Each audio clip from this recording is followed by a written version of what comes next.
Welcome to Lore of the Rings, where we explore the secret paths of Middle-earth and share the stories Tolkien never told. Before we dive in, take a moment to tell us in the comments where you're tuning in from and whether this tale has found you by day or by night. The river Anduin flows as it has flowed for ages uncounted, carving its path through the heartland of Middle-earth like a silver thread drawn across ancient parchment. Its waters are dark and deep, bearing the weight of history in every ripple, every surge against stone.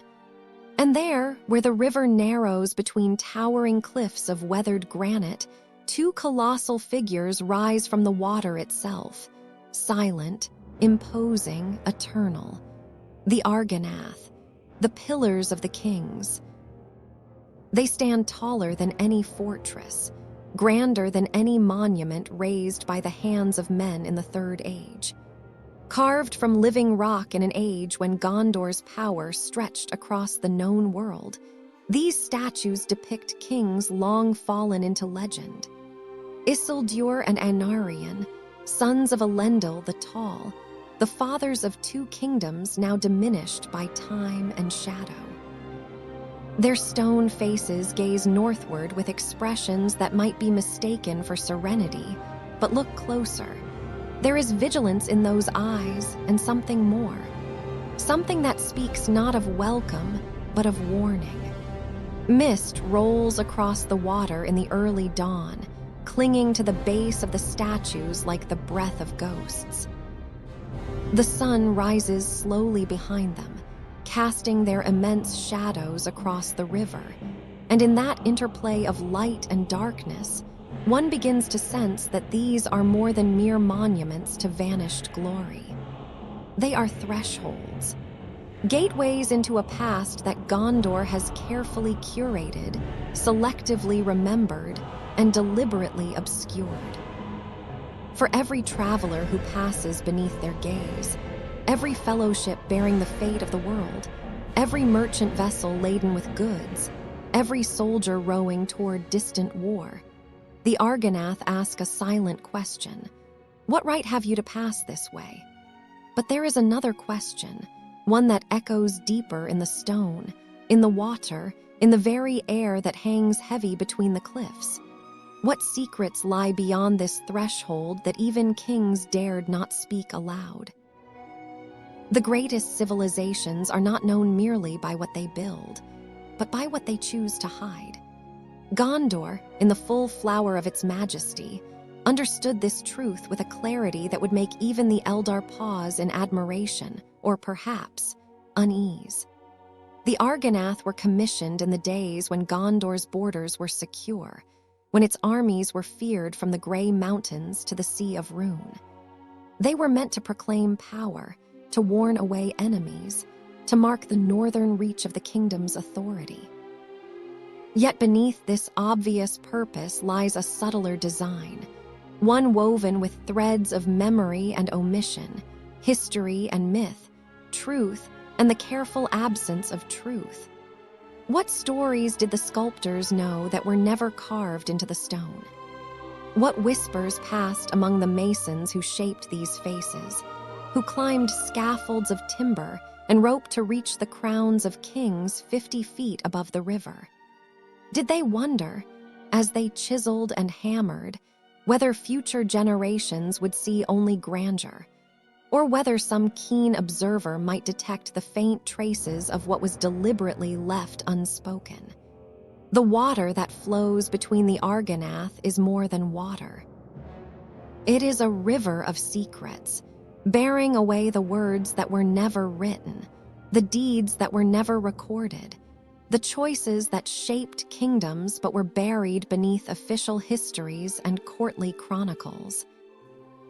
And if you listen carefully, if you stand at dawn or dusk when the light is uncertain and the boundary between past and present grows thin, you might hear something carried on the wind. Not quite a voice, not quite a memory, but something in between.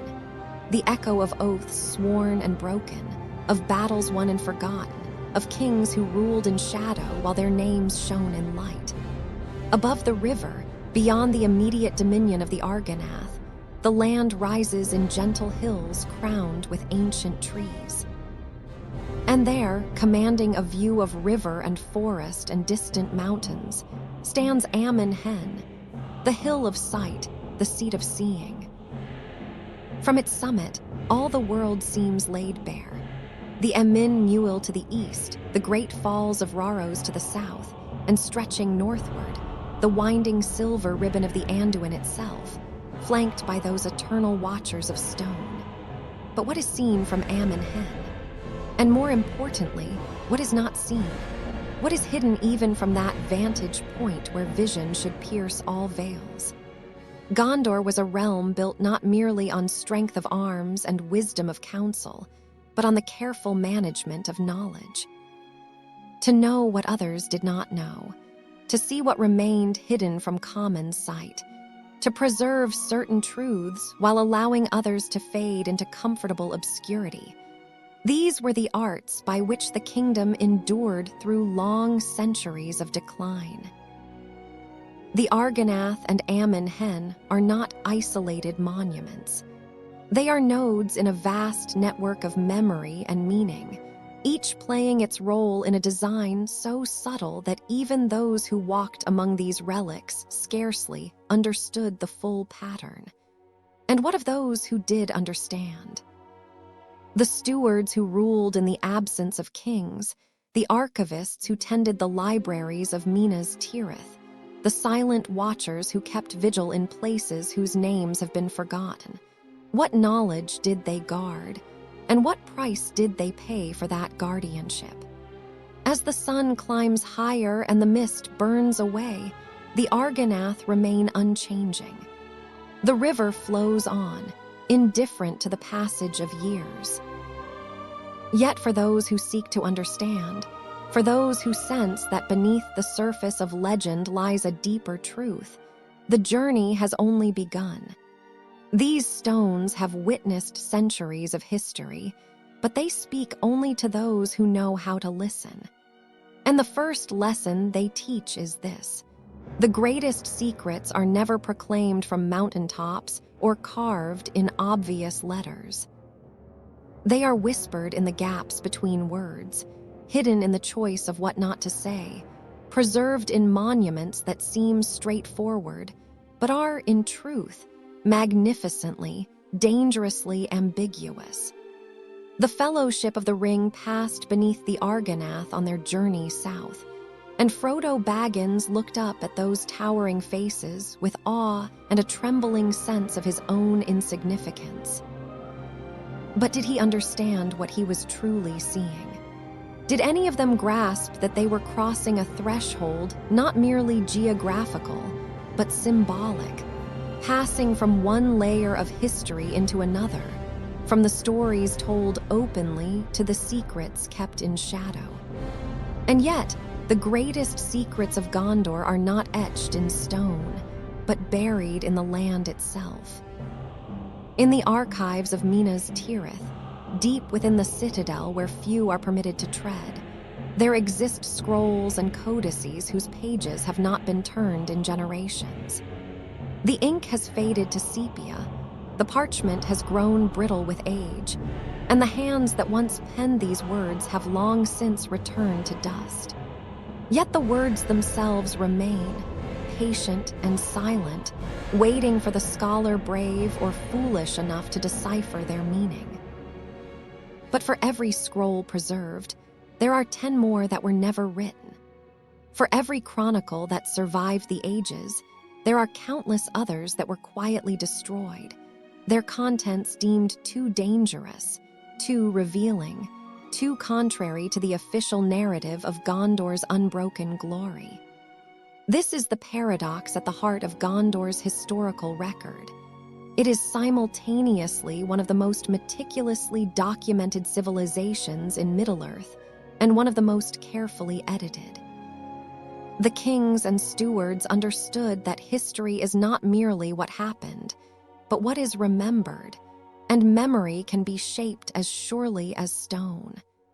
Consider the Palantiri, the seeing stones brought from Numenor in the days before the downfall. 7 stones there were, placed in towers and citadels across the realms of Arnor and Gondor, allowing the rulers to communicate across vast distances and to perceive events far beyond the reach of mortal vision. But the Palantiri were not merely tools of communication. They were repositories of knowledge, conduits through which the wisdom and folly of ages could flow. And like all sources of great power, they were also sources of great secrecy. What visions were witnessed through the stones that were never recorded in any chronicle? What truths did the kings perceive that they chose to keep from their counselors, their heirs, even their closest companions? The stones saw all, but the eyes that looked through them were mortal, subject to pride and fear and the temptation to conceal what was inconvenient or damning. In the libraries of Minas Tirith, there are gaps in the historical record, periods where the chronicles grow sparse, where years pass with only the briefest notation, where the usual meticulous detail gives way to vague generalities. These gaps are not accidents. They are deliberate erasures, the work of archivists acting under orders from stewards who understood that some knowledge is too perilous to preserve. And what of oral tradition? Among the common folk of Gondor, stories persisted that never found their way into official histories. Tales of kings who vanished without explanation, of battles won by means that were never openly discussed, of alliances formed and broken in shadow. The scribes might ignore these tales, dismiss them as mere folklore, but the people remembered. And in their remembering, fragments of truth survived that the archivists sought to bury. Tolkien himself understood this dynamic. In crafting the history of Middle-earth, he layered his narratives with deliberate ambiguity, leaving gaps and contradictions that mirror the way real history is recorded and transmitted. The Legendarium is not a seamless chronicle, but a collection of texts, some reliable, some dubious, some openly contradictory. This is not a flaw in the storytelling. It is the very essence of it.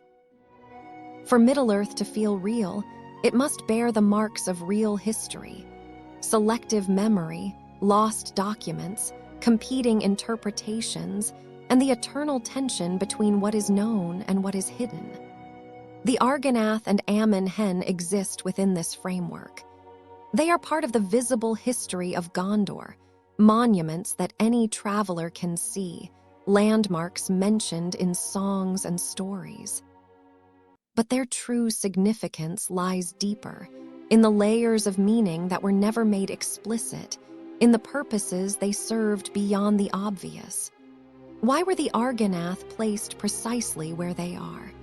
The official answer is simple: to mark the northern boundary of Gondor, to warn away enemies, to inspire awe in allies. But consider the location more carefully.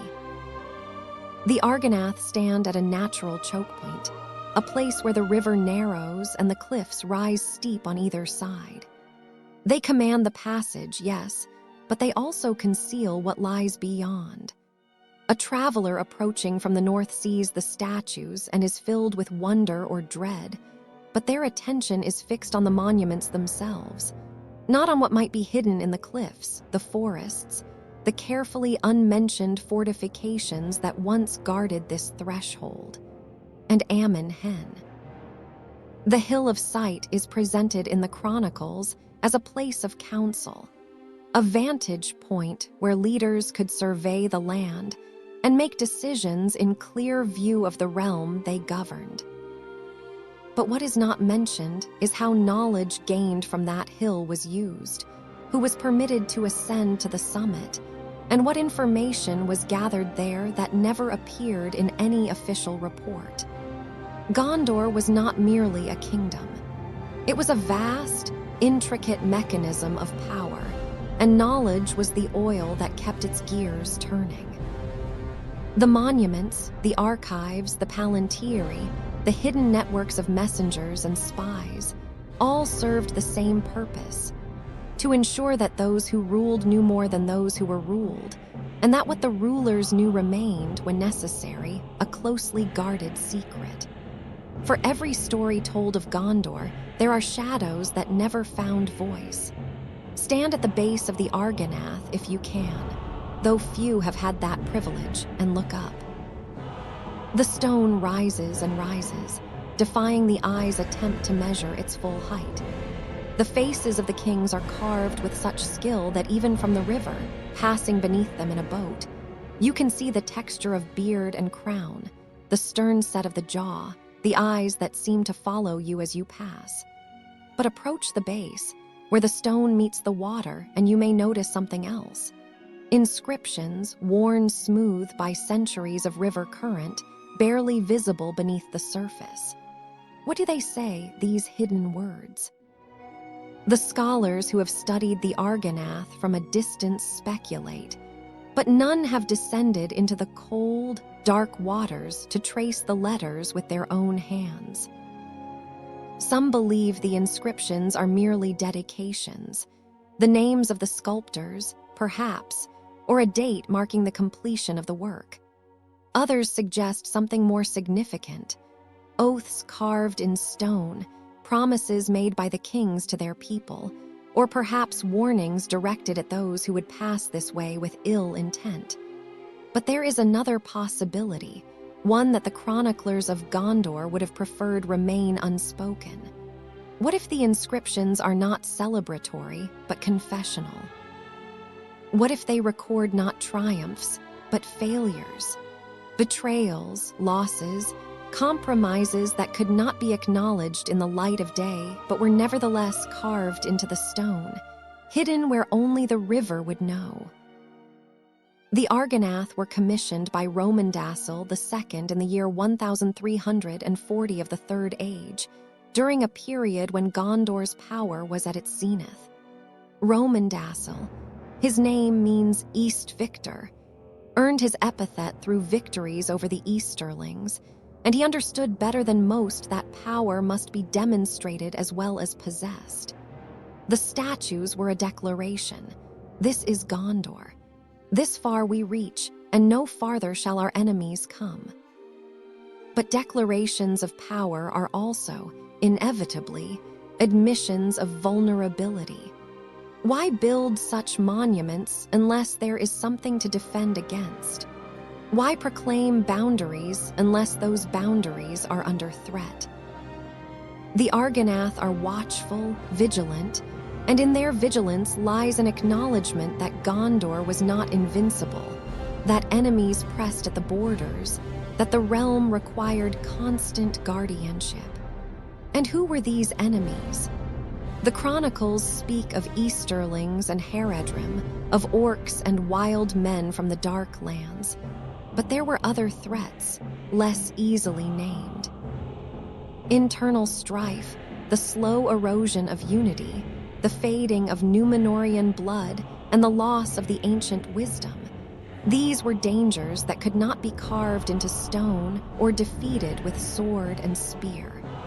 The Argonath stand as guardians against external foes, but what could guard Gondor against its own decline? Consider the faces themselves. Isildur and Anarion, heroes of the realm, sons of Elendil, who fought alongside the last alliance and saw the Dark Lord cast down. Yet Isildur is also the king who claimed the One Ring and refused to destroy it, whose pride and folly led to his death and the loss of the greatest weapon against Sauron. This is the man immortalized in stone, his face frozen in eternal authority. But the stone does not speak of his failure. It remembers only his glory, and in that selective remembering there is a kind of untruth. And Anarion, his story is less well known, for he died in the siege of Barad-dûr, struck by a stone hurled from the Dark Tower itself. He did not survive to make mistakes, to falter, to reveal the flaws that time and power bring to light. His legacy is cleaner, simpler. He is the perfect hero, frozen at the moment of his sacrifice. But what might he have become had he lived? Would his statue stand so proudly if his full story were known? The Argonath, then, are not merely monuments. They are guardians of a particular version of history, one where the kings are noble, the realm is strong, and the compromises and failures that are part of every human endeavor are quietly edited away. They inspire awe, yes, but they also obscure. They command attention so completely that few think to ask what else might be present in this landscape. What other stories might be hidden in the cliffs and forests that surround them? There is a theory, whispered among scholars who study the deeper layers of Gondor's history, that the Argonath were not merely defensive, but also concealing. That within the cliffs, accessible only by hidden paths known to a select few, there were chambers and passages where knowledge was stored, where councils met in secret, where decisions were made that could not be entrusted to the great halls of Minas Tirith. The statues draw the eye, and while all gaze upward in wonder, what transpires below in shadow goes unnoticed. Is there truth to this theory? The records are silent, which in itself is suggestive. Gondor was a realm that documented everything: battles, treaties, genealogies, even the weather of particular years. Yet of the construction of the Argonath, the records are strangely sparse. We know when they were built and by whose order, but little else. Who were the masons? Where did the stone come from? How long did the work take? These are not trivial questions, and yet they remain unanswered. Perhaps the answers were never recorded. Or perhaps they were recorded and then, at some later date, removed, deemed too revealing, too likely to lead inquiring minds toward conclusions that the keepers of Gondor's secrets preferred remain hidden. The river flows on, and the statues endure. They have stood for nearly 2,000 years, weathering storm and flood, war and peace, the rise and fall of dynasties. They will stand, in all likelihood, for thousands of years more, long after the name of Gondor has faded from living memory. And in their endurance, they preserve not only the glory of the realm but also its secrets, the things that were too important to forget, yet too dangerous to speak aloud. But what whispers linger between these colossal faces, and what truths did the river itself swallow? There is a place where the land rises gently from the western bank of the Anduin, clothed in ancient forest, crowned with stone worn smooth by wind and age. The climb is not arduous, but each step upward seems to carry the traveler farther from the ordinary world and deeper into a realm where sight and shadow intertwine.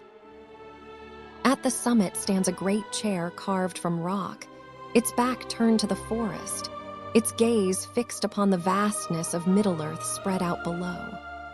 This is Amon Hen, the hill of sight, the seat of seeing. From here, the eye can sweep across leagues of land, the river winding southward toward the thunder of Raros, the marshes of the Emin Muil sprawling to the east, the dim shapes of distant mountains rising against the horizon. On a clear day, it is said, a keen-eyed watcher could see as far as the borders of Rohan, perhaps even glimpse the white walls of Minas Tirith shining in the sun. But what is seen with the eye is only the beginning. For Amon Hen is not merely a place of physical vision. It is a place where the boundaries between sight and perception, between the known and the hidden, grow thin. The name itself tells part of the story. Amon Hen, the hill of seeing. Across the river stands its companion, Amon Law, the hill of hearing.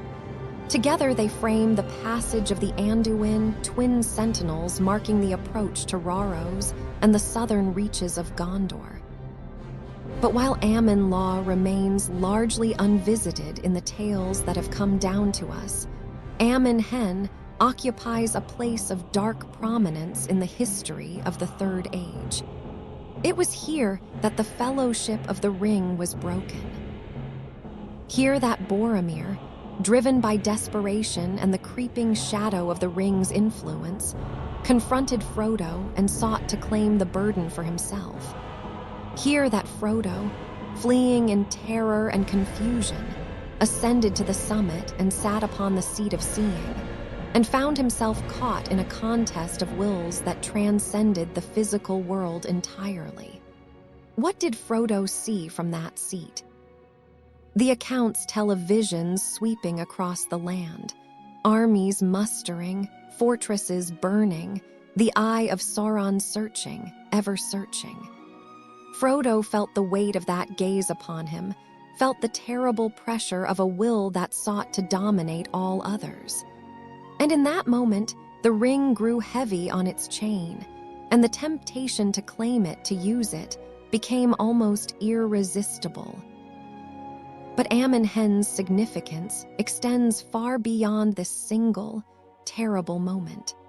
For the hill did not suddenly acquire its power when Frodo sat upon the seat.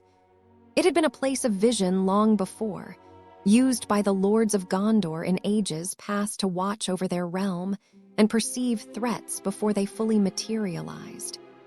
The seat itself is ancient, carved in the days when Gondor's power stretched far and its knowledge was deep. It is not a natural formation, but a tool, deliberately crafted to enhance the vision of those who knew how to use it. What secrets, then, did it reveal to the kings and stewards who sat there in earlier ages? Imagine a steward of Gondor in the years before the realm's decline, when the kingdom still held firm against the gathering darkness. He ascends Amon Hen in the gray hours before dawn, when the world is poised between night and day, when the veil between the seen and unseen is at its thinnest. He sits upon the seat, and his vision expands, not merely seeing farther, but seeing differently. Borders and boundaries fade. The movements of distant armies become clear. The intentions of rival lords are laid bare, not through magic, but through the subtle reading of signs. The gathering of supplies, the direction of march, the alliances being forged in secrecy. But there is danger in this kind of sight. To see so much is to know too much, and knowledge brings responsibility, temptation, and the burden of choice. What if the steward perceives a threat that cannot be openly acknowledged? What if he sees betrayal among his own people, ambition festering in the hearts of those he must trust? What if he glimpses his own failure, his own inadequacy in the face of challenges too great to overcome? The seat of seeing does not merely reveal the world, it reveals the self. And not every soul can bear that revelation. There is a theory, neither proven nor entirely disprovable, that Amon Hen served as more than a lookout. Some scholars suggest it was a place of judgment, where difficult decisions were made in solitude, away from the politics and pressures of the court. A leader burdened by an impossible choice might ascend the hill, sit upon the seat, and seek clarity through vision, not divine guidance, but the hard-edged understanding that comes from seeing one's situation without illusion or comfort. And perhaps, in some cases, those leaders did not return. Perhaps the visions they witnessed were too overwhelming, the truths too terrible. Perhaps they descended the hill changed, their minds shadowed by what they had seen, their decisions thereafter guided by knowledge they could never fully share. Amon Hen is also a place of temptation. This is made clear in Frodo's experience, but the nature of that temptation is worth examining more closely. The ring amplifies desire, twists noble intentions into selfish obsessions. But the seat of seeing has its own subtle influence. To perceive so much is to feel the illusion of control, the belief that if only you could see a little farther, understand a little more, you could shape events to your will. It is the temptation of the strategist, the planner, the one who believes that knowledge alone can overcome any obstacle. Boromir fell to this temptation not because he was weak, but because he was strong in his love for his people, strong in his determination to save them, strong in his refusal to accept defeat.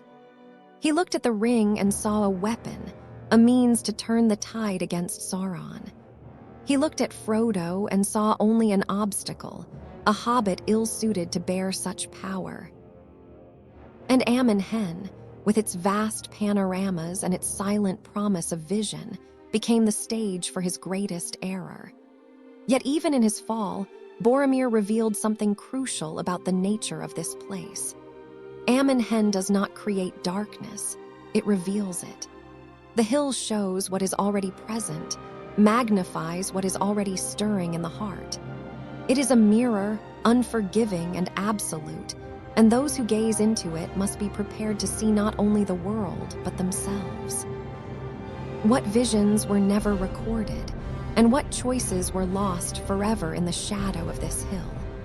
Consider the possibility that Gondor's leaders deliberately avoided leaving records of what they saw from Amon Hen.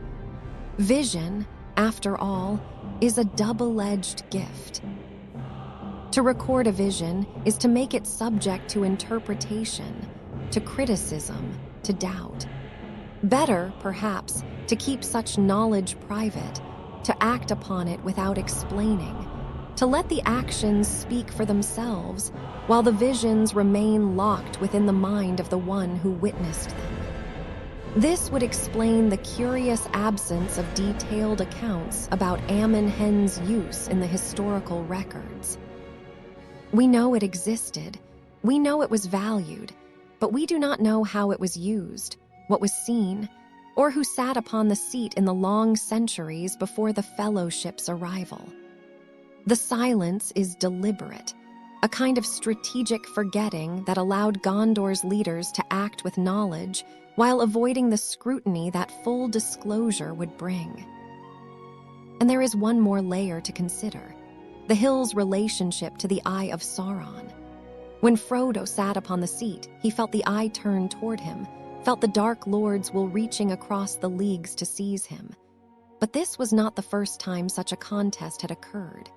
The seat of seeing had been used for centuries, and in all those centuries, Sauron or his predecessors, his servants, his spies, would have been aware of it. Did the Dark Lord watch Amon Hen, waiting for an opportunity to ensnare a watcher? Did Gondor's leaders know they were gambling every time they ascended the hill, that they risked not merely physical danger, but the corruption of their very perception? Perhaps they did know. Perhaps that was the price they were willing to pay, because the alternative, blindness, ignorance, the slow drift into irrelevance, was worse. To rule is to risk, and Amon Hen is a monument to that terrible calculus. The sun sets behind the hill and shadows stretch long across the forest. The seat remains empty and silent, waiting for vision to return or for shadow to fall. And in that waiting, it holds its secrets close, as it has for thousands of years. Gondor did not endure for 3,000 years by accident. Its survival was the product of careful planning, strategic placement, and a network of knowledge that extended far beyond the walls of Minas Tirith. The realm was not merely a collection of cities and fortresses. It was a system, each component designed to support the others, each relic and monument serving purposes both obvious and concealed. The Argonath and Amon Hen were nodes in this system, but they were not alone.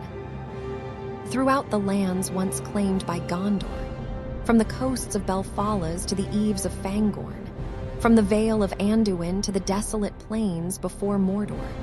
There stand ruins and remnants that speak of a civilization that understood the land itself as a tool of power. Consider the great fortresses: Minas Ithil, Osgiliath, Caer Andros. Each was positioned with exquisite care, commanding key passages, controlling river crossings, dominating heights from which the surrounding lands could be surveyed. But these were only the most obvious pieces of the puzzle. Between the fortresses ran roads, paved and maintained even when the traffic upon them dwindled to a trickle. Along the roads stood watchtowers, most now fallen into ruin, their stones scattered by time and war. And connecting the towers were signal fires, beacons that could carry a message from one end of the realm to the other in a single night. This was the visible network, the infrastructure that any invader could see and understand.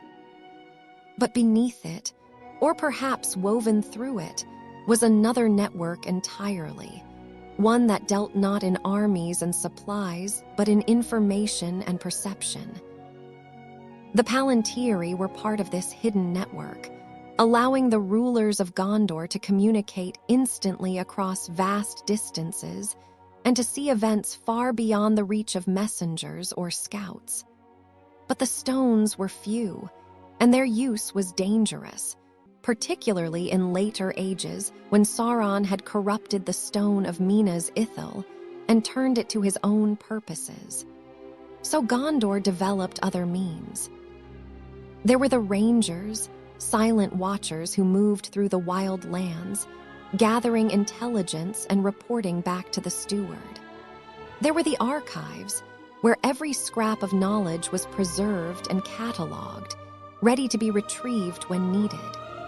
There were scholars who studied the movements of stars and the patterns of weather, seeking to discern in the natural world signs of unnatural influence.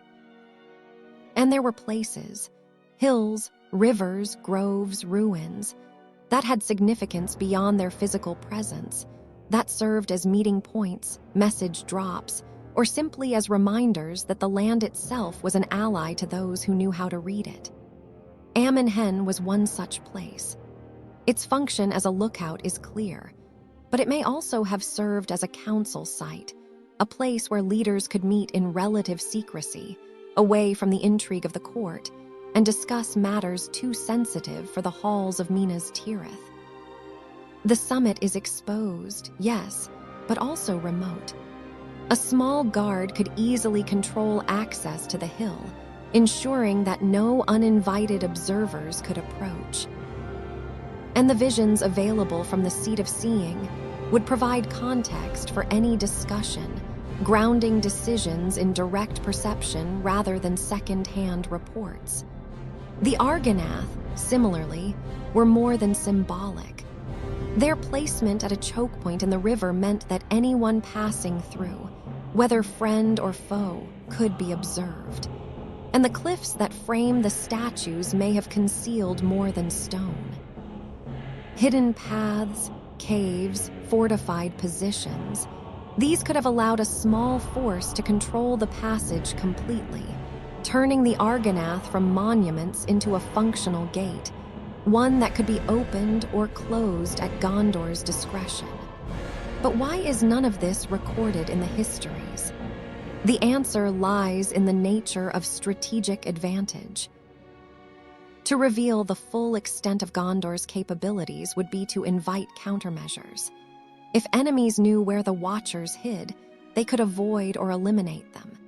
If rivals understood the methods by which Gondor gathered intelligence, they could feed false information or conceal their true intentions.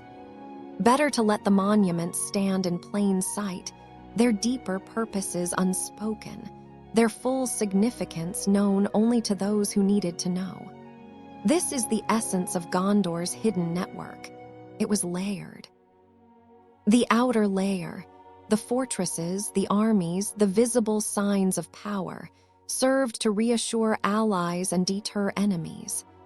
The middle layer, the rangers, the beacons, the diplomatic networks, provided the practical means of governance and defense.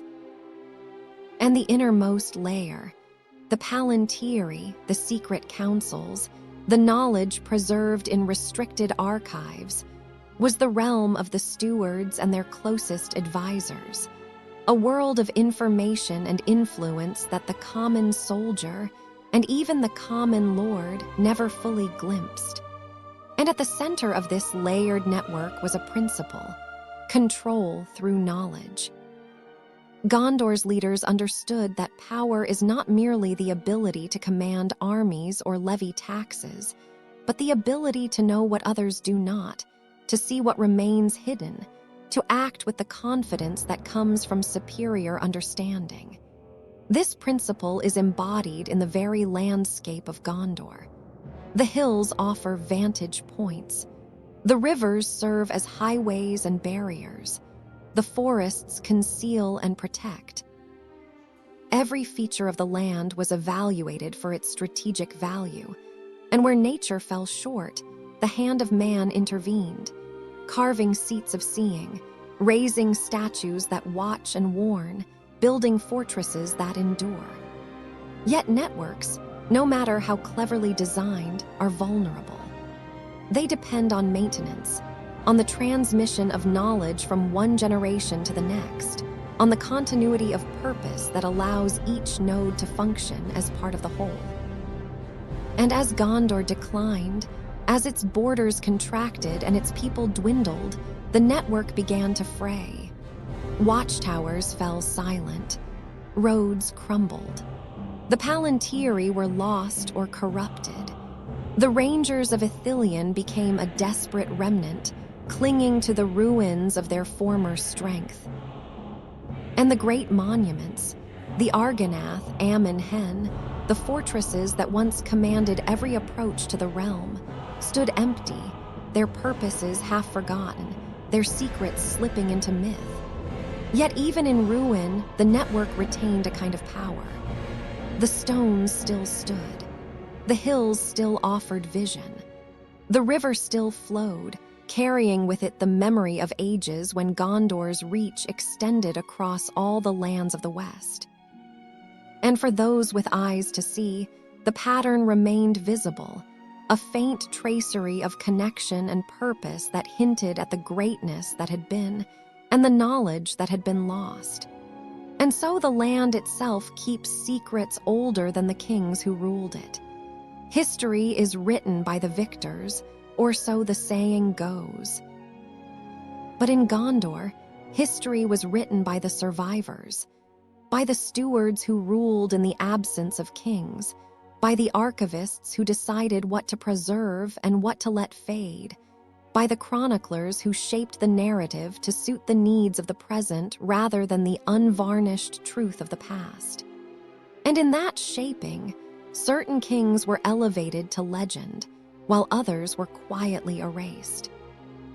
Consider the line of Anarion, which ruled in Gondor from its founding in the Second Age, through to the disappearance of Eomer in the year 2050 of the Third Age.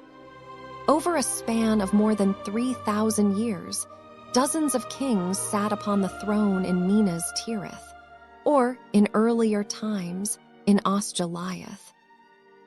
Some are remembered for great deeds. Taran and Falastor, who first extended Gondor's power to the sea; Hjarmandasil I, under whose reign the realm reached its greatest extent; Atanatar the Glorious, whose wealth and splendor were unmatched.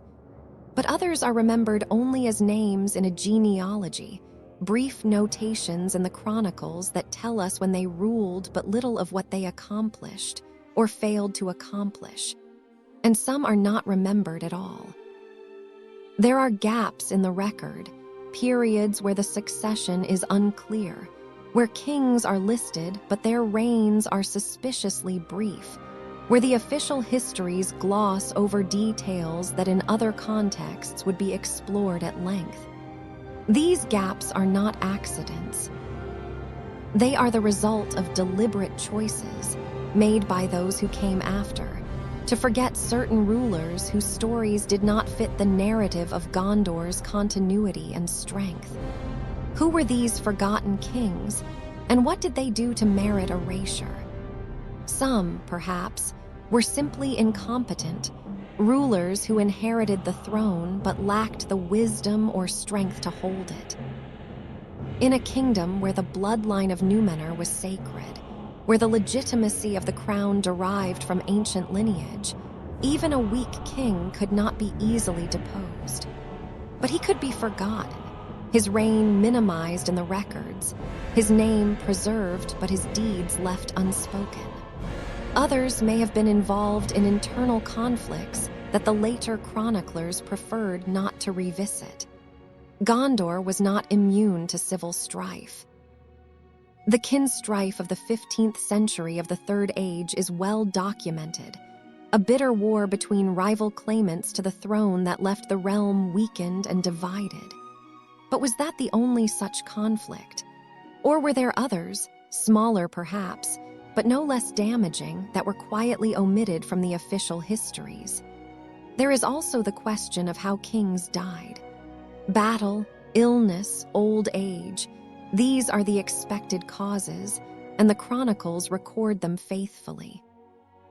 But what of kings who died under mysterious circumstances? What of rulers who vanished, whose bodies were never recovered, whose successors claimed the throne under clouds of suspicion? The fate of Eänir is well known.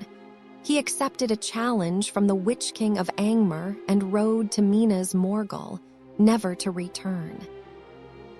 His disappearance marked the end of the line of kings in Gondor, and the stewards thereafter ruled in the name of a monarch who would never return. But Eänir's story is recorded because it marks a turning point, a moment of undeniable significance. What of the other vanishings, the other unexplained ends, that did not have such clear historical weight? The Argonath stand as eternal symbols of kingship, but they do not discriminate. They depict Isildur and Anarion, the founders, but in their silent watch they represent all the kings who came after. And among those kings were men of greatness and men of mediocrity, men of virtue and men of ambition, men who served the realm and men who served only themselves. To understand Gondor's monuments, one must understand that they are not accurate portraits but idealizations. They present the kingdom as it wished to be seen, noble, enduring, blessed by ancient lineage and divine favor. But the reality beneath the stone was always more complex, more compromised, more human. There is a particular irony in the fact that the Argonath were commissioned during the reign of Romandasil II, one of Gondor's most capable kings. Romandasil ruled for 64 years, extended the realm's power, and strengthened its defenses. He had the authority and the vision to create monuments that would endure, but even he could not prevent the slow decline that followed his death. The statues stand, but the kingdom they represent has faded. The faces watch, but the line of kings they honor is broken. And what of the statues themselves? Do they ever feel the weight of what they represent, the gulf between the ideal and the real, between the legend carved in stone and the flawed, struggling men who bore the crown in truth? Of course not. Stone does not feel. But those who pass beneath the Argonath, those who look up at those towering faces and feel awe or dread, they carry with them the understanding, conscious or not, that the past is not what it seems, that legends are built as much on silence as on song. For every king immortalized in stone, there are countless stories swallowed by silence. And yet, the silence is not absolute. In the margins of old texts, in the footnotes of genealogies, in the oral traditions that persist among the common folk, fragments survive. A king who ruled for only 2 years before his sudden death. a prince who should have inherited but was passed over for reasons never explained, a steward who, for a time, wielded power so completely that the king became a figurehead, a puppet dancing to another's tune. These fragments do not fit neatly into the official narrative. They complicate the story, introduce doubt and ambiguity, and so they were minimized, tucked away, allowed to fade. But they did not disappear entirely, because truth has a way of persisting even when it is inconvenient, even when it is dangerous. The lost kings of Gondor are not merely historical curiosities. They are reminders that the grand narrative of the realm, the story of unbroken succession, of noble rulers guiding their people through ages of struggle, is incomplete. Behind the monuments and the chronicles lies a messier, more human truth. That power corrupts, that dynasties falter, that even the greatest realms are built on foundations that are, in places, cracked and uncertain. To stand before the Argonath and understand this is to see them in a new light. They are still magnificent, still awe-inspiring, but they are also tragic.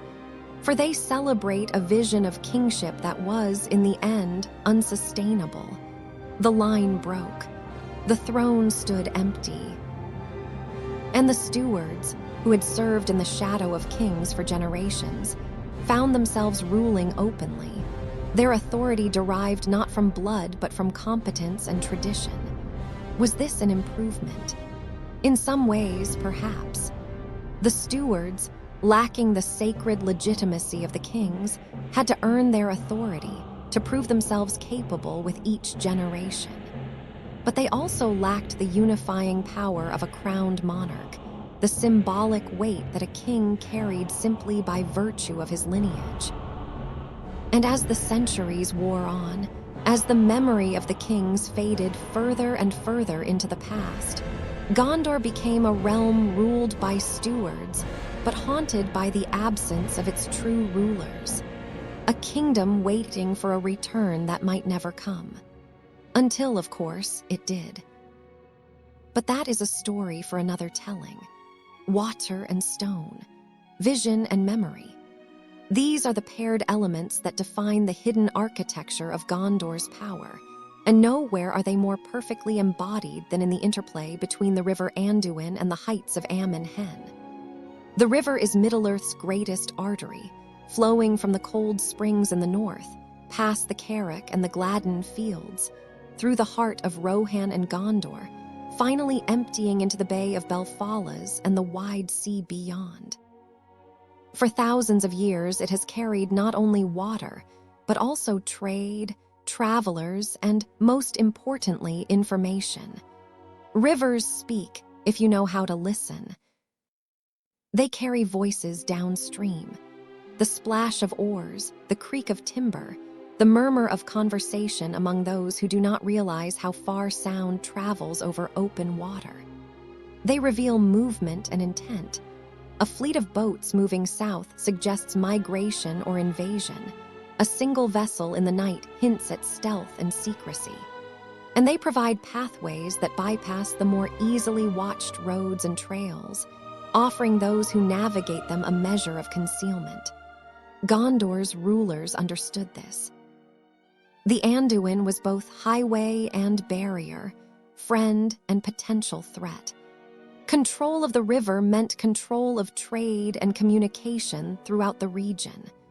Fortresses like Caer Andros were built on islands in the river's course, ensuring that no enemy could pass unchallenged.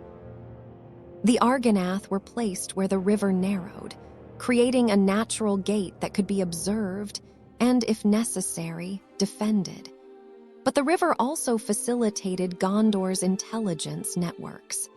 Small, swift boats could carry messages faster than any rider on land. Fishermen and traders, moving constantly up and down the river, could observe and report on conditions far from the capital.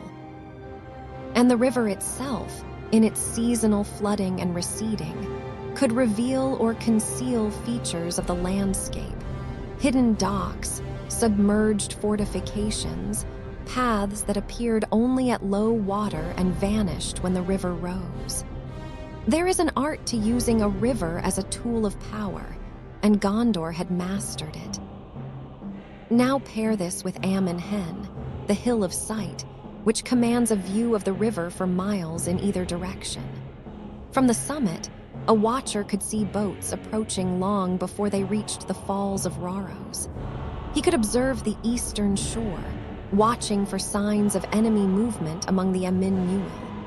He could track weather patterns, noting the approach of storms that might affect travel or signal the changing of seasons. But Amon Hen offered more than physical sight. It offered perspective. To sit above the river, above the land, is to see patterns that are invisible from the ground. A traveler on the road sees only the path ahead and the trees to either side. A watcher on the hill sees the road in its entirety, sees where it meets other roads, sees the villages and clearings that mark human habitation, sees the gaps where an army might hide or a messenger might deviate from his expected route. This combination, the river as conduit, the hill as vantage, created a system of observation and control that was subtle, flexible, and remarkably effective. Gondor did not need to maintain a fortress at every bend in the river or a guard at every crossing. It needed only to watch, to wait, and to act when action was required. And what of the watchers themselves? Who were they, and how did they communicate what they saw? Some, undoubtedly, were rangers, men trained in woodcraft and stealth, capable of spending days or weeks in the wild without resupply, observing and reporting. Others may have been stationed at Amon Hen in rotation, maintaining a presence on the hill as part of their duties. And there would have been protocols, signals, methods of passing information that did not require written messages or direct contact, smoke signals, perhaps, or arrangements of stones that could be read by those who knew the code. The beauty of such a system is that it leaves little trace. Unlike a fortress, which announces its presence to all who pass, a system of watchers and signals can operate almost invisibly, its existence suspected but never confirmed. And this serves Gondor's purposes perfectly. The realm's enemies know they are watched, but they do not know how, and that uncertainty itself becomes a form of deterrence. Yet there is a darker side to this surveillance. To watch is also to control, and not all of Gondor's watching was directed outward. A system capable of monitoring enemies can just as easily monitor allies or subjects. A steward who wishes to know whether his lords are loyal, whether rebellious sentiments are growing in distant provinces, whether trade is being conducted honestly or corruptly, needs eyes and ears throughout the realm. Did Gondor turn its surveillance inward? The records are, as always, silent on this point. But it would be naive to assume that a kingdom so sophisticated in its external intelligence would neglect internal security. And if Amon Hen could reveal the movements of distant armies, could it not also reveal the movements of those closer to home? Nobles traveling under suspicious circumstances, messengers carrying letters that were not meant to be seen, gatherings that occurred in places where they should not. There is a fine line between vigilance and paranoia, between security and oppression. Gondor, in its long decline, may have crossed that line more than once. And if so, Amon Hen would have been not merely a tool of defense, but a symbol of the state's penetrating gaze. A reminder that no secret was truly safe, that even in the wilderness, far from the capital, one was still seen. This is the shadow side of the Hill of Sight, the aspect that the chroniclers do not dwell upon. For every noble use, watching for enemies, guiding travelers, ensuring the safety of the realm, there is a potential for abuse. And power, once granted, is rarely relinquished willingly. The river flows on, indifferent to the uses men make of it. The hill stands silent, its stone seat empty more often than occupied.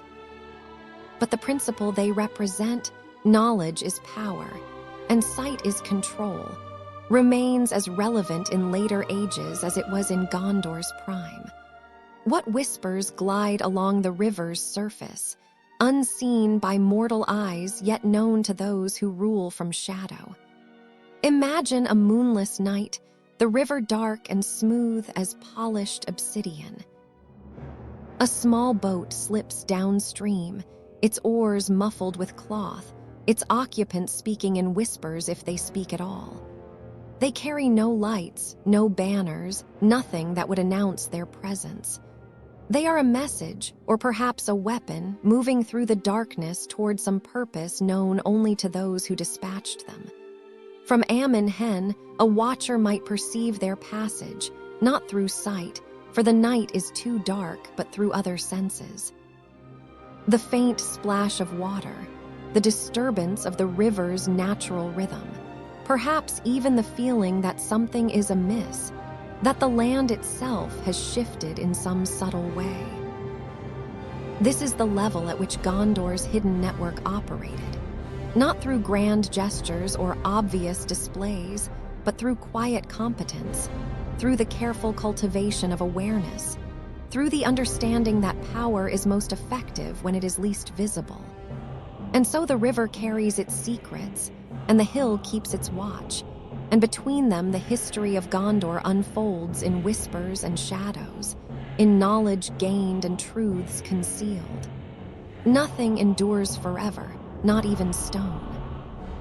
The Argonath have stood for nearly 2 millennia, but they bear the scars of their endurance. Cracks spreading slowly through granite, lichen claiming the surfaces, the subtle erosion of wind and water that smooths edges and softens details. Amon Hen remains, its seat carved from living rock, but the forest around it grows wild, and the paths that once led to the summit are overgrown, known now only to those few who seek them out. This is the fate of all relics. They begin as active components of a living system, serving purposes both practical and symbolic. Then, as the system that created them fades, they become curiosities, monuments to a past that is only half remembered. And finally, if they endure long enough, they transform into myths, objects whose origins are debated, whose purposes are speculated upon, whose very existence seems to belong more to legend than to history. Gondor's decline was slow, measured not in years but in centuries. The realm did not fall in a single catastrophic event, but eroded gradually, losing territory, population, and purpose as generation followed generation. And as the kingdom shrank, so too did its ability to maintain the network of monuments and fortifications that had once defined its power. Osgiliath, the ancient capital, fell into ruin after repeated attacks and the Great Plague of 1636. The city that had straddled the Anduin, its bridges connecting east and west, became a haunted shell, its buildings crumbling, its streets empty. Minas Ithil, the Tower of the Moon, was captured by the forces of Mordor and renamed Minas Morgul, becoming a seat of darkness rather than light. And countless smaller fortresses, watchtowers, and way stations were abandoned, their garrisons withdrawn as Gondor's borders contracted and its resources dwindled. Yet the Argonath and Amon Hen endured. They were too remote to be easily destroyed, too massive to be casually vandalized. And perhaps there was something in their presence that deterred even Gondor's enemies. a sense that these were not merely human works but something older, something that commanded respect or fear even from those who did not understand their origins. But endurance is not the same as vitality. The statues stood, but they were no longer tended. The hill remained, but it was no longer regularly visited. The network they were part of had frayed, and with its fraying, the monuments lost much of their meaning. They became relics in the truest sense, remnants of a system that no longer functioned, preserved by inertia rather than intent. This process of forgetting is gradual and insidious. At first, the purposes of the monuments are still known, even if they are no longer actively used. A steward might look at the Argonath and think, yes, those mark the northern boundary. They were built by Roman dazzle. They serve as both symbol and defense. But as generations pass, the details fade. The steward's grandson knows they mark a boundary, but he is less certain of who built them or why. The great-grandson knows only that they are old, that they have always been there, that they are in some vague way important. And then comes the moment, impossible to pinpoint but undeniable in retrospect, when the relic crosses from memory into myth. It is no longer a known thing but a storied thing, a subject of speculation and legend. Did giants carve the Argonath? Were they raised by magic? Do they possess power beyond their physical presence? The questions multiply and the answers become less certain. This is not necessarily a loss. Myth has its own power, its own value. A monument wrapped in mystery may inspire more awe than one whose purpose is clearly understood. The Argonath, as they appear to the Fellowship of the Ring, are more effective for being enigmatic. They are not merely border markers, but symbols of an age long past, a reminder that the world was once greater than it is now. Yet there is a price to this transformation. When monuments become myths, their practical functions are lost. The knowledge that was embedded in their creation, the strategic reasoning, the techniques of construction, the networks they were part of fades away. And with that loss comes vulnerability. A relic that is not understood cannot be maintained, cannot be replicated, cannot be integrated into new systems of power. Gondor, in its decline, faced this challenge repeatedly. How to preserve what had been built when the knowledge of why it was built was slipping away. How to maintain fortifications when the archives that explained their design were crumbling, when the engineers who understood their principles were dead, when the resources to repair them were no longer available. The answer often was simply to endure, to hold on, to make do, to hope that the old works would last long enough for better days to return. And in some cases, that hope was rewarded. The return of the king, the defeat of Sauron, the reunification of the realms. These events did not restore Gondor to its former glory, but they did stabilize the kingdom, halt its decline, and provide a foundation for renewal. And with that renewal came a rediscovery of the old relics, a re-examination of what they meant and what they could still offer. Imagine a scholar in the Fourth Age, perhaps a student at the newly refounded archives of Minas Tirith, ascending Amon Hen for the first time.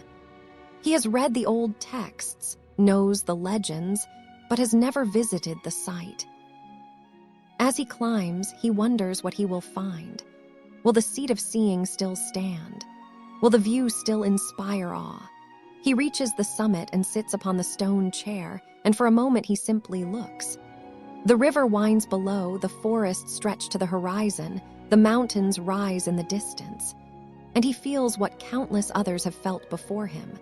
The sense of connection, of being part of something larger, of glimpsing, however briefly, the vast sweep of history and geography that shaped Middle-earth. But he also notices the cracks in the stone, the encroaching vegetation, the signs of neglect. And he understands that preservation will require effort, resources, commitment. The relics will not endure forever on their own. They need tending, need care, need the conscious decision of each generation to value them and maintain them. This is the lesson of forgotten relics. They rise and fall not merely through physical decay, but through the choices of those who inherit them. To remember is to preserve. To forget is to lose, not all at once, but slowly, imperceptibly, until one day the relic stands empty and its meaning is lost. Even as stone erodes and grass reclaims the hills, the secrets they guard refuse to die. For there is a stubbornness to these monuments, a refusal to be entirely forgotten. They may fade, they may be misunderstood, they may lose their original purposes, but they remain. And in their remaining, they offer each new generation the opportunity to rediscover, to reinterpret, to find in the meanings that even their creators might not have foreseen.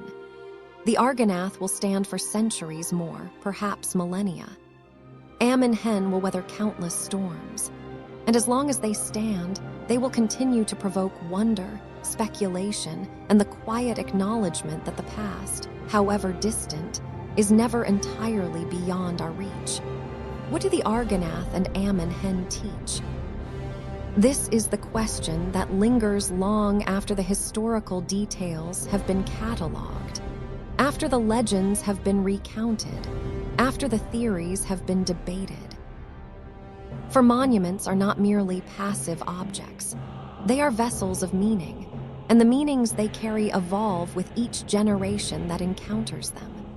To the kings and stewards of Gondor in the Third Age, these relics were tools, strategic assets, symbols of authority, components of a network designed to maintain power and order.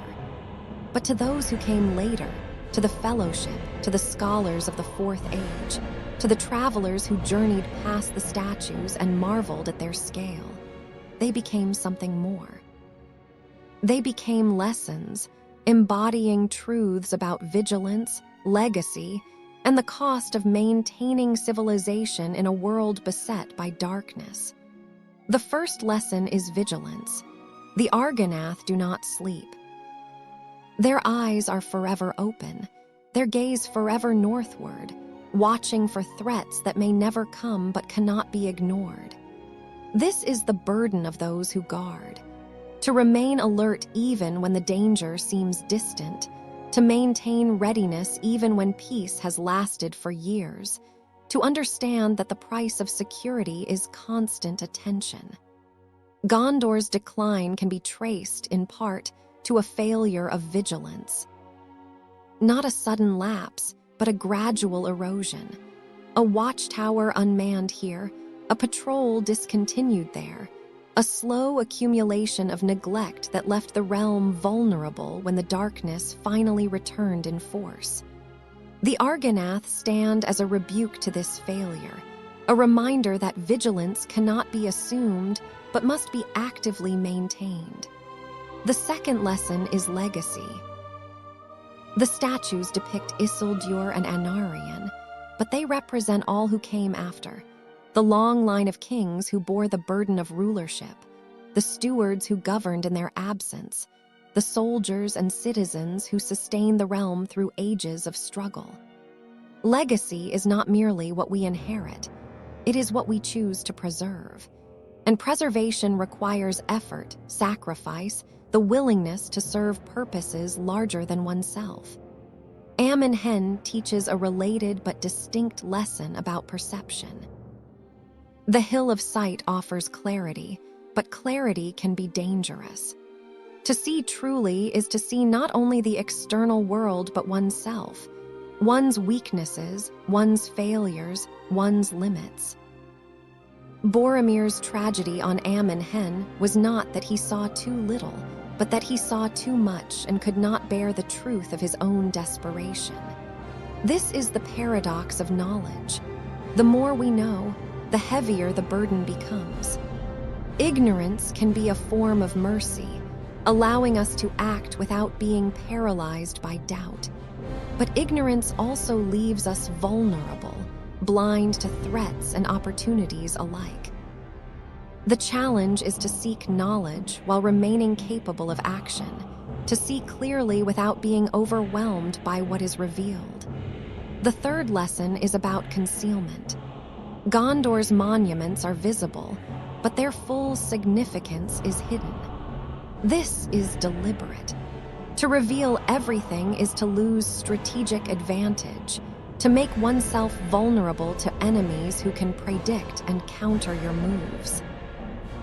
But to conceal too much is to risk losing knowledge entirely, to create mysteries that even your own people cannot solve. Gondor walked this line for centuries, maintaining a careful balance between openness and secrecy. The archives were extensive but restricted. The monuments were public but enigmatic. The networks of power were functional but not fully documented.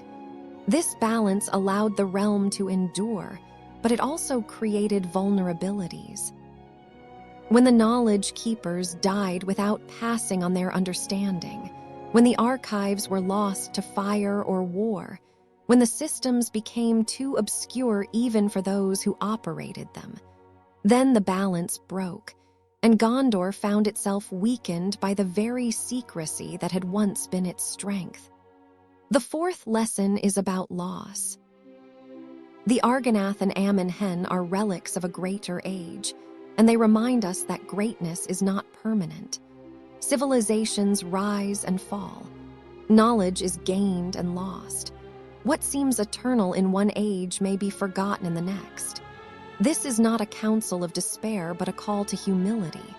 We are not the culmination of history, but participants in an ongoing story, and the choices we make will shape what comes after. Frodo, standing at the base of the Argonath, felt this weight. He was a small creature in a vast world, bearing a burden that seemed far beyond his capacity. Yet he did not turn back. He understood, however dimly, that his journey was part of a larger pattern, that the great monuments and ancient histories were not separate from his own struggle, but connected to it in ways he might never fully comprehend. And this is the final lesson: connection. The Argonath, Amon Hen, the river Anduin, the forests and hills and ruins of Gondor, they are all part of a single fabric, woven over millennia by the hands and choices of countless individuals. To encounter these relics is to become part of that fabric, to add one's own thread to the pattern. And while any single thread may seem insignificant, the whole cannot exist without the contributions of each individual strand. This is what monuments do. They connect past and present, individual and collective, the seen and the unseen. They offer continuity in a world of change, stability in a world of flux. And they challenge each generation to ask, what will we preserve? What will we create? What will we leave for those who come after? Perhaps the greatest power of Gondor's relics lies not in what they show, but in what they silently withhold. For every answer they provide, they generate a dozen new questions. For every secret they reveal, they hint at others that remain hidden. And in that dynamic interplay between revelation and concealment, between memory and mystery, they continue to teach, to inspire, to challenge. The Argonath stand. Amon Hen waits. And the lessons they embody, vigilance, legacy, perception, concealment, loss, connection, remain as urgent and relevant in this age as they were in ages past. For as long as there are those who seek to understand, the monuments will speak. Not with voices, but with presence. Not with certainty, but with invitation. Come, they say, look, wonder, seek. And in seeking, perhaps, discover not merely what was, but what yet might be. And so we return to the river. The Anduin flows as it has always flowed, dark and deep, bearing the weight of ages in its current. Mist rises from the water in the early morning, clinging to the surface, softening the boundaries between river and air, between the world of substance and the world of shadow. And through the mist, vast and silent, the Argonath rise. Isildur and Anarion, kings of old, carved from living rock, their faces stern and watchful. They have stood here for nearly 2,000 years, weathering storm and sun, war and peace, the slow passage of time that wears down mountains and changes the course of rivers. Yet they remain, as immutable as anything in Middle-earth can be, sentinels guarding a threshold, witnesses to histories both recorded and forgotten. What have they seen, these stone kings? They saw the fellowship pass beneath them, a small group of travelers in a single boat, bearing the fate of the world toward an uncertain end. They saw the fall of Isildur himself, though they could not prevent it, saw his son, for whom one of the statues is named, cut down by orcish arrows in the Gladden fields, the one ring slipping from his finger to lie hidden in the mud for centuries. They saw the armies of Gondor march north in the days of the kingdom's strength, banners flying, horns sounding, confident in their power. And they saw those same armies retreat, diminished and weary, as the darkness gathered once more. They have seen the river rise and fall with the seasons, seen floods that nearly reached their waists and droughts that exposed the ancient foundations upon which they stand.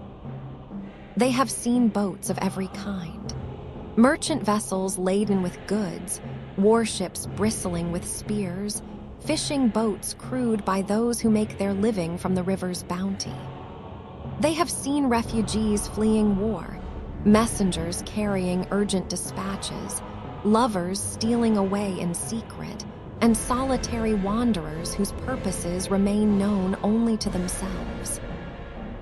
And they have kept every secret, held every memory, asked no questions, and offered no judgments. For this is the nature of stone. It endures, it remembers, but it does not speak. Yet silence itself can be a form of speech. The Argonath do not proclaim Gondor's secrets aloud, but their very presence implies those secrets. They stand where they stand because someone chose to place them there. They were carved as they were carved because someone understood the power of symbols. And they have endured because generation after generation recognized their value and chose not to destroy them, even when the kingdom they represented was in decline. This is the legacy of monuments. They outlive their creators, outlive the purposes for which they were made, and in outliving, they acquire new meanings. The Argonath were built to mark a boundary, to warn away enemies, to proclaim Gondor's power. But to those who pass them now, they mean something different. They are a connection to the past, a reminder of what was and what might have been, a symbol of endurance in a world where so much has been lost. Amon Hen, likewise, endures. The hill stands on the western bank of the Anduin, crowned with ancient trees, its summit offering a view that stretches for leagues in every direction. The seat of seeing remains, carved from the living rock, waiting for someone to sit and look and perceive. But who sits there now? Do the rulers of the reunified kingdom ascend the hill as their predecessors did, seeking vision and clarity? Or has the practice fallen away, replaced by other means of gathering intelligence and making decisions? The records of the Fourth Age are sparse, and this question, like so many others, remains unanswered. Perhaps it is better that way. Perhaps Amon Hen serves its greatest purpose not through use, but through presence. It stands as a reminder that vision is possible, that the world can be perceived in ways beyond the immediate and the obvious. It is an invitation to look farther, to see deeper, to resist the temptation to accept surface appearances as the whole truth. And it is a warning. For vision, as we have seen, is not without cost. To see truly is to confront uncomfortable truths, to recognize one's own limitations, to bear the burden of knowledge that cannot be shared or easily acted upon. Amon Hen does not promise clarity without consequence. It offers sight, but what is seen may be more than the seer can endure. There is a reason the hill is often empty, the seat unoccupied. Not because it has been forgotten, but because it is feared. Feared in the way that all sources of profound truth are feared, because truth has a tendency to disrupt, to challenge, to demand change. Yet the hill remains. The seat waits.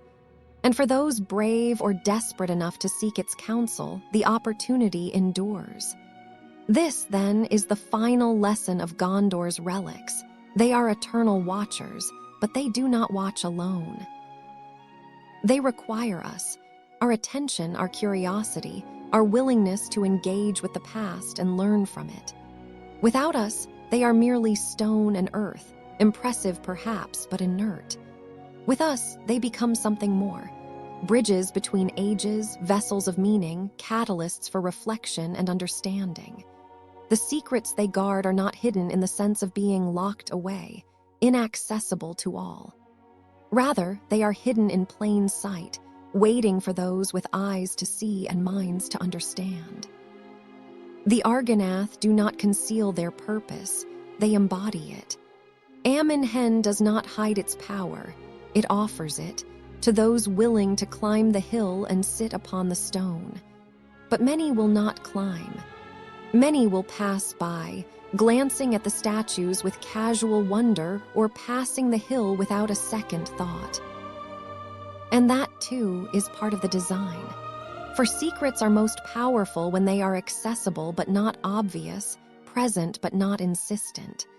They allow each individual to choose, to seek or to ignore, to question or to accept, to engage or to pass by. Gondor understood this. The realm did not survive for 3,000 years by forcing its people to accept a single, rigid narrative. It survived by creating layers of meaning, of knowledge, of authority, and allowing different people to engage with different layers according to their capacity and need. The common farmer need not know the strategic reasoning behind the Argonath's placement. The soldier need not understand the full extent of the intelligence networks that guided his orders. But the scholar, the counselor, the leader, they could dig deeper, could access the hidden layers, could engage with the complexity that lay beneath the surface. And in this way, the realm remained stable while also allowing for growth, adaptation, and renewal. The secrets were kept, but they were not lost. The knowledge was guarded, but it was not hoarded. And when the need arose, when the darkness returned and the realm faced its greatest test, the wisdom of the past was still available, fragmented, perhaps, and incomplete, but present nonetheless. The Argonath and Amon Hen are symbols of this principle. They stand as they have always stood, visible to all but fully understood by few. They invite engagement but do not compel it. They offer knowledge but demand that the seeker work to obtain it. And in this balance between accessibility and mystery, they remain relevant across the ages, teaching each generation anew. As the sun sets behind the hills and the shadows lengthen across the river, the statues are bathed in golden light. For a brief moment, they seem almost alive, the stone faces warming, the stern expressions softening into something that might be mistaken for approval or, perhaps, melancholy. And then the light fades and the statues return to their usual state, impassive, eternal, silent. But the silence is not empty. It is full, full of memory, full of meaning, full of the accumulated weight of centuries. And for those who listen carefully, who stand in the presence of these relics with humility and openness, the silence begins to speak. Not in words, but in something deeper. A sense of connection to all who came before, all who will come after. A recognition that we are not alone in our struggles, that others have faced darkness and doubt and found the strength to endure. An understanding that the monuments we inherit are also the monuments we create, through our choices, our actions, our willingness to preserve what is valuable and to let go of what is not. And so the Argonath stand, and Amon Hen waits, silent witnesses to a history that even kings dared not fully reveal. They are guardians not merely of the land, but of memory itself, memory of what was, what might have been, and what yet might be. They hold secrets, yes, but the deepest secret they hold is this: that the past is not fixed, not dead, not beyond our reach. It lives in stone and water, in hill and forest, in the choices we make and the stories we tell. And as long as we remember, as long as we seek to understand, as long as we stand before these monuments and look, truly look, the past remains present, the secrets remain accessible, and the lessons endure. The river flows on, bearing its burdens toward the sea. The mist rises and falls. The sun traces its eternal arc across the sky. And through it all, the Argonath watch and Amon Hen waits, and the land itself keeps faith with the promise that some things, some truths, some powers, some mysteries, are too important to be forgotten, too profound to be fully revealed, and too necessary to ever truly die. And so the eternal watchers remain and will remain, for as long as there are those who seek what Gondor tried to hide, and in seeking, find not merely secrets but themselves. Dear listener, this story ends, but many await. Subscribe so no tale escapes you.